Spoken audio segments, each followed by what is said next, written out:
मानिए बंधुओं, इस तरह से जीवराज, इसलिए शहद का सेवन नहीं करना चाहिए। हंतुड़ जीवराज से मधु का सेवन नहीं करना चाहिए।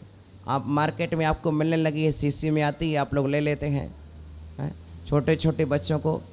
इसलिए सिरप आदि जो आते हैं मार्केट में, वो सिरप आदि का भी उपयोग करना चाहिए, उसमें शहद डली रहती है, समझ रहे ना।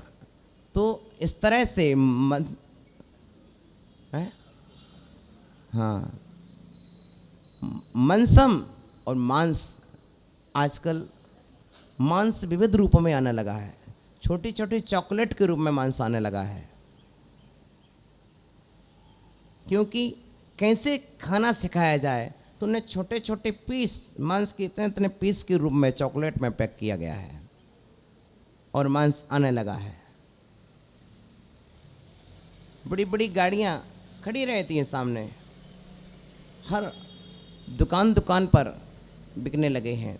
इसलिए इस बात को समझना पड़ेगा कि मांस किस रूप में आपके लिए परोसा जा रहा है। इन बातों को बहुत देने का जरूरी है। सेविदूण मांस का सेवन करके, सुरपाणम सुरापान, क्या सुरापान यानी मदिरा, ये तीसरा है मदिरा। इसके कारण व्यक्ति की बुद्धि खराब हो जाती है, बुद्धि बेकार होती है, और जहाँ बुद्धि खराब हो वहाँ शुद्धि खराब हो ही जाती है। बुद्धि गई, शुद्धि गई। मद्यम मोहयति मनः, मद्य यानी शराब मन को मोहित कर देती है। एक जंगल था, जंगल में बहुत सारे भील लोग रहते थे। वो भील जो थे वह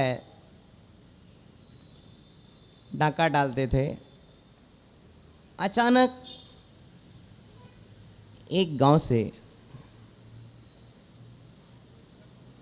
एक व्यक्ति चला और भीलों ने उसको पकड़ लिया। उससे कहा, तुम या तो शराब पियो या तुम मांस खाओ या तुम हमारी स्त्रियों के साथ रहो, वेश्यागमन करो। उसने कहा, यार मैं तो मांस खा नहीं सकता, मैं पर स्त्री सेवन कर नहीं सकता, तो फिर क्या होगा? बोले, शराब में कुछ नहीं बिगड़ता है, सीधी शुद्ध अप बोतल है, अपने हाथ से कांच की बोतल है, लेंगे और पी लेंगे, उसमें कोई दोष नहीं है। लेकिन जब उसने शराब पी तो शराब पीने के बाद नशा चढ़ गया, और जब शराब का नशा चढ़ जाता है तो फिर विवेक खत्म हो जाता है। चलो, शराब के नशे में आकर के उसे यही बोध नहीं रहा कि ये सामने जो स्त्री है इसकी स्त्री है कि कौन है, और उसने पर स्त्री का सेवन कर लिया। पर स्त्री सेवन के पश्चात पर स्त्री जो कुछ कहती जाए मानता जाए, और उसने उसके साथ बैठ कर के मांस सेवन भी कर लिया। अर्थात एक व्यसन आता है तो बहुत सारी बुरी आदतें साथ में लाता है। आपके घर में आंगन में यदि चावल के दाने पड़े हों, भात के दाने गिर जाएं, शीत गिर जाए, तो उस भात को देखकर कौवा आते हैं। तो कौवा एक अकेला नहीं आता है, एक तो आ जाए फिर तो कांव कांव करके सैकड़ों कौवों को। इसी तरह एक बुरी आदत आने में देर लगती है, सिर्फ एक कौवा के आने में देर है, एक चींटी के आने में देर लगती है। याद रखना, आपके कमरे में एक भी चींटी नहीं है, इसका मतलब ये नहीं कि चींटी आ नहीं सकती। समझ रहे ना? लोग प्राय इसी भूल में रह जाते हैं कि हमारे घर में तो एक भी चींटी नहीं है, हमारे घर में तो कौवा आता नहीं है। और एक चींटी नहीं है, जब आएंगी तो सैकड़ों आ जाएंगी। एक चींटी को आने का अवसर मिल जाए तो सैकड़ों चींटी आती हैं, एक कौवा को आने का अवसर मिल जाए तो सैकड़ों कौवा आ जाते हैं। उसी तरह से एक मच्छर को आने का अवसर मिले तो सैकड़ों मच्छर आते हैं। वो एक बुराई को आने का अवसर मिले तो सैकड़ों बुराइयां अपने आप आ जाती हैं। इसलिए इंसान को सावधान रहना चाहिए कि जीवन में एक बुराई ना आ जाए। तुम्हारे जीवन में एक साथ 100 बुराई कभी नहीं आएगी, एक साथ 100 बुराई कभी नहीं आएगी। क्यों?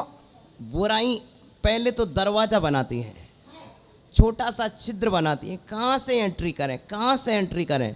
और जो सबसे छोटी बुराई दिखेगी वो पहले एंट्री करके आएगी, पहले प्रवेश करेगी। जब वो बुराई जीवन में प्रवेश करती है, वो रास्ता बना देती है, उसके पीछे से दूसरी बुराई आती है, उसके पीछे तीसरी आती है, उसके पीछे चौथी, फिर लंबी कतार लग जाती है और हमारे जीवन में बुराइयां बुराइयां बुराइयां प्रवेश कर जाती हैं। कभी कभी देखा होगा कि चींटियों की इतनी लाइन लंबी होती है कि दूसरी चींटी को वापस जाने का मार्ग नहीं मिलता। अर्थात बुराइयां चींटियों की लाइन की तरह आती हैं और फिर वो बुराई निकलने के लिए उसको रास्ता ही नहीं मिलता है कि वापस चली जाए।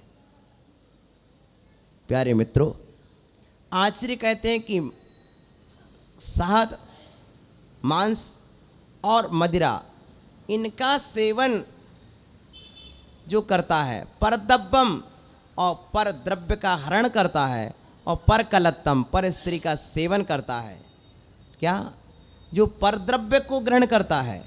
और अधिकांशतः ये सारी बातें क्यों आती हैं? परद्रव्य के ग्रहण से।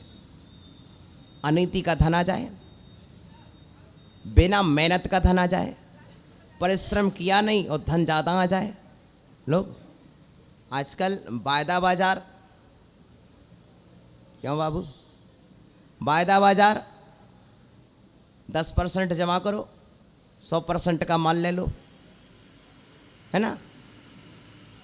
अब ऐसे व्यक्ति अचानक जीत जाएं, और जब अचानक जीत जाते तो पैसा हाथ में आया तो अनीति में बहा। आचार्य कहते हैं ऐसा व्यापार भी अनुचित है। जिस माल पर तुम्हारा अधिकार नहीं है, प्रिय बंधुओं, इस तरह से वायदा बाजार में भी आप प्रवेश मत करो। क्यों? पर द्रव्य रूप हो गया। और परकलत्तम, इंसान को चाहिए कि परधन माटी के समान माने और पर स्त्री को माता के समान मानना चाहिए, तभी इंसान का भला है। अन्यथा आज नहीं कल पतन तो सुनिश्चित है। यदि परद्रव्य को तुम अपना सौद्रव्य मान करके हरण करोगे, ग्रहण करोगे, ठीक है मान लो, लेकिन अन्यायोपार्जितम वित्तम वर्षाणि दष्टित सती, तुम्हारे घर में जो धन आया है वह कितनों को कंगाल बना के आया है, कितनों की जीविका छीन करके आया है। इसलिए ऐसा शेयर बाजार का व्यापार मत करो, ऐसा वायदा बाजार का व्यापार मत करो कि दूसरों को कंगाल बना के आया हो। दूसरों को, पहले लॉटरी चलती थी और लॉटरी में लाखों लोग बर्बाद हुए, आखिर सरकार को लॉटरी बंद करना पड़ी। लोगों ने एक ही समझ लिया था, मात्र कुछ नहीं करना, घर पे बैठ के ठंडा पानी पीना, लॉटरी खरीदना, शाम को लग जाएगी। और बस इस तरह का धुन सवार व्यक्ति, और बाद में सब